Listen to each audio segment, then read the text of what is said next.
Una hermana a través del correo electrónico me hace una pregunta interesante que creo que muchos de nosotros debemos haber experimentado en algún momento, la duda por lo menos que viene con la pregunta, ¿no? Y ella pregunta si un sacerdote, ¿no? Y yo creo que eso se aplica también a religiosos, se aplica a algunos obispos que he visto, ¿no? Y se aplica también a laicos que sean relativamente emblemáticos también, o sea que tienen una figura pública y que y que son un punto de referencia para gente que lo sigue, y estas personas son conscientes de eso, ¿no? Sí es que cuando dicen algo en contra de la doctrina, en contra de la enseñanza de la Iglesia, ¿cómo debería ser la corrección de estas personas? Porque nosotros sabemos cuáles son las normas del el Evangelio para corregir a alguien, ¿no? Primero lo hacemos de forma personal, después lo hacemos con un testigo, y solo después de haberlo hecho de esta manera lo podemos hacer públicamente, ¿no? En medio de la comunidad, delante de la comunidad. Entonces, este proceso es profundamente sabio y es algo que los católicos tenemos que tener internalizado, porque lamentablemente la tentación del chisme nos lleva a hacer exactamente lo contrario. Primero vamos donde una tercera persona a decirle, oye, ¿sabe lo que está haciendo A? Y si lo estamos diciendo a B, ¿no? Cuando eso es justamente una de las cosas que quería acabar Jesucristo cuando nos daba esta norma de cómo corregir con caridad, que luego San Pablo convierte en este proceso específico, ¿no? en estos pasos. Y es importante hacerlo porque está básicamente combatiendo con el proceso del chisme. Recuerdo las palabras durísimas del Papa Francisco sobre lo que significa el chisme, ¿no? Que les ha llamado incluso, o sea, que es arrojar una bomba tipo terrorista, porque vengo donde un grupo, hablo de un tercero, ¿no? Hablo mal y cuento las cosas de manera incompleta, sin conocer todos los detalles, o de una manera deliberadamente morbosa. Y ahí es donde suelto la granada y dice el Papa, y de ahí tú te vas y dejas que ese concepto negativo sobre una tercera persona, ¡boom!, reviente ahí en medio de estos otros individuos, ¿no? Entonces es obvio que este es un paso muy importante fundamentalmente para combatir el chisme, y también para darle a la persona la posibilidad de corregirse sin que esa persona tenga que ser necesariamente avergonzada. Entonces, esa norma, por supuesto que es importante, es una norma central de la caridad. Y nosotros tenemos que ser conscientes que vamos a ser juzgados por la manera como vivimos y aplicamos la caridad. Dicho esto, es importante que también recordemos que la caridad se extiende en múltiples terrenos. Y esa es la razón por la cual la Iglesia condena no solamente el pecado, ¿no? Alguien por ahí dice la Iglesia no condena tanto el pecado como el escándalo. No, condena el pecado, pero también condena el escándalo como un pecado adicional. Y esa es la razón por qué la Iglesia muchas veces utiliza confidencialidad, y muchas veces en el caso concreto y no muchas veces, sino en el caso concreto de la confesión, es secreto absoluto. Tan absoluto que hay sacerdotes que han muerto preservando el secreto de confesión. Tenemos mártires del sacramento de la confesión. Y eso es a lo que están abocados los distintos sacerdotes. Esa es una opción que ellos toman y hacen bien en tomarla. ¿Por qué? Porque muchas veces contar el pecado o realizar el pecado de una manera pública es el escándalo, y es necesario evitar el escándalo. En consecuencia, si yo no tengo manera de corregir a un sacerdote, a un obispo, a una persona relevante que está diciendo cosas que van contra la fe en Twitter o en redes sociales en general, esa persona, si no tiene un camino por el cual yo pueda corregirlo de manera privada, o sea, no tengo acceso a sus mensajes directos, no tengo cómo comunicarme con esa persona, no conozco su correo electrónico, entonces sigo estando obligado por la caridad para evitar el escándalo. Entonces, Esteban me pregunta, bueno, ¿yo debería corregirlo primero antes de ir a su obispo? Sí, todo lo que puedes hacer previamente hay que hacerlo, pero si no puedes, entonces estás en esta disyuntiva. O no haces nada o lo haces públicamente. Y esta es una decisión que queda a la conciencia de cada persona. Pero ojo, que quede a la conciencia de cada persona no significa que quede a la comodidad o al deseo de cada persona. Es decir, yo soy tímido y porque soy tímido no voy a comentar, para no meterme en problemas. O sea, cuando la razón es la cobardía, ese no es un buen discernimiento.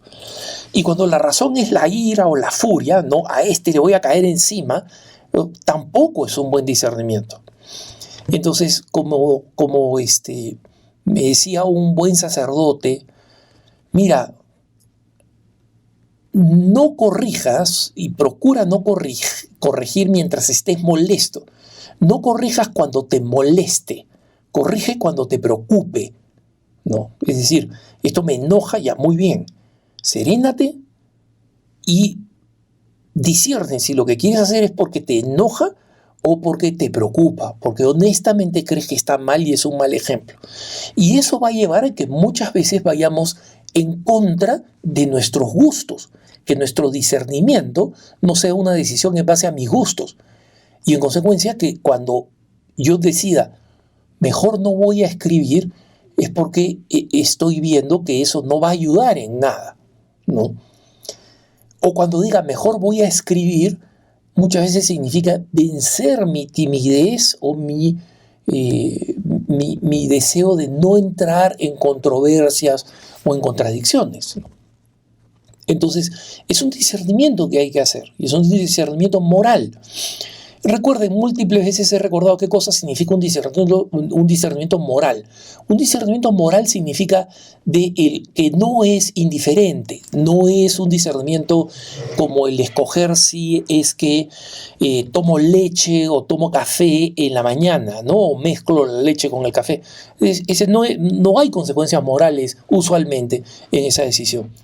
Pero cuando escojo algo que va a tener consecuencias en las personas, esa sí es una decisión moral. Y eso significa que voy a ser juzgado ante Dios por esa decisión, ¿no? Y la decisión puede estar equivocada, pero lo importante es que nosotros sepamos que actuamos con total rectitud de intención. Porque el error es una consecuencia del pecado, pero no es pecado. Cuando el error es producto de un error en el proceso de discernimiento, falta de información, cualquier cosa que no haya sido una ignorancia culpable, ¿no? Entonces, ¿eso qué cosa significa? Significa que cuando una persona dice una cuestión escandalosa, yo tengo que, si discierno, esto está mal y eso está escandalizando a la gente y está orientándola en una dirección que clarísimamente está yendo en contra de la doctrina de la Iglesia. Ojo, no de mi opinión, ¿no?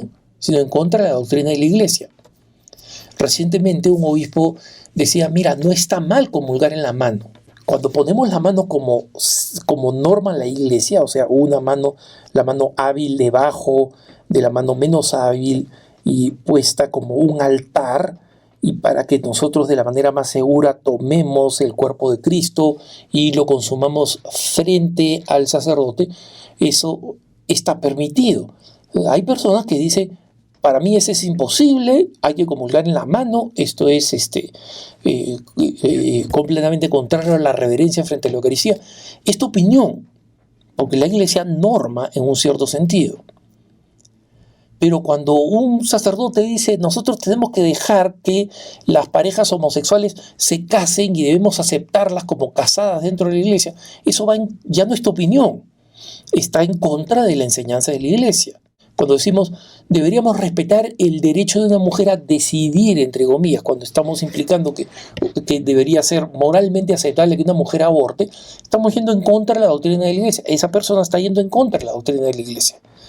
Entonces es importante corregirla, sí. Y se puede hacer varias cosas al mismo tiempo, ¿no? Cuando sacerdotes dicen cosas así que son contrarias a la doctrina de la Iglesia, yo los envío donde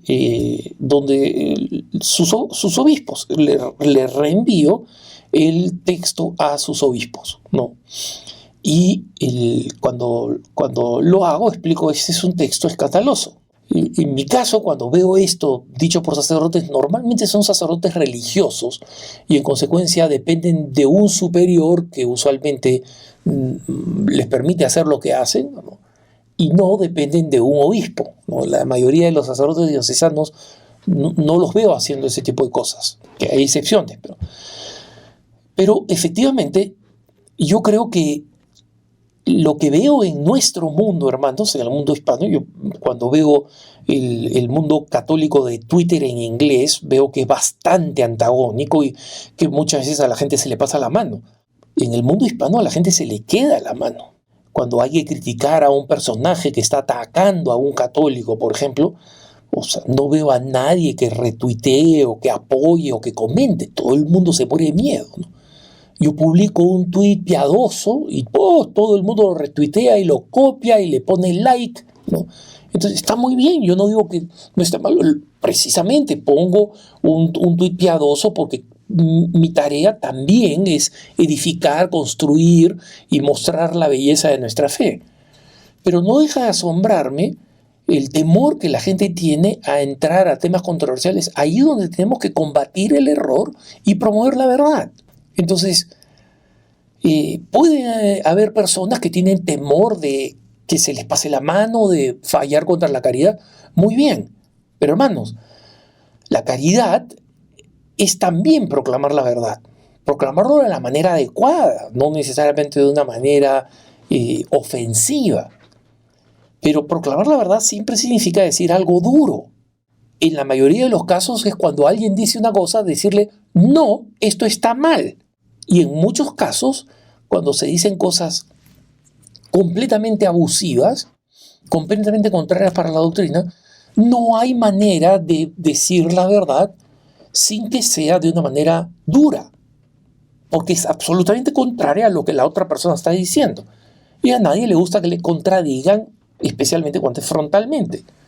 Eso no significa utilizar adjetivos que avergüenzan a las personas o denigrar a las personas, pero sí se puede hacer con humor, sí se puede hacer con cierta ironía, porque eso facilita la absorción de la verdad. Hay una cierta forma, ¿no?, que hace que la verdad sea más fácil de entender y el mismo Señor Jesucristo las utilizaba, ¿no?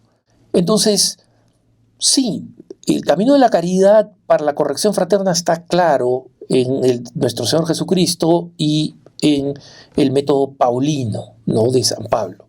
Pero creo que por lo menos entre los católicos de habla española, la tendencia es más a acobardarse, y ese tipo de cobardía si es cobardía, no estoy criticando a los que se abstienen por prudencia, pero si es cobardía, es una cobardía de la que vamos a tener que dar cuentas porque está afectando la proclamación de la verdad, que es un deber del bautizado. Que tengas un buen día.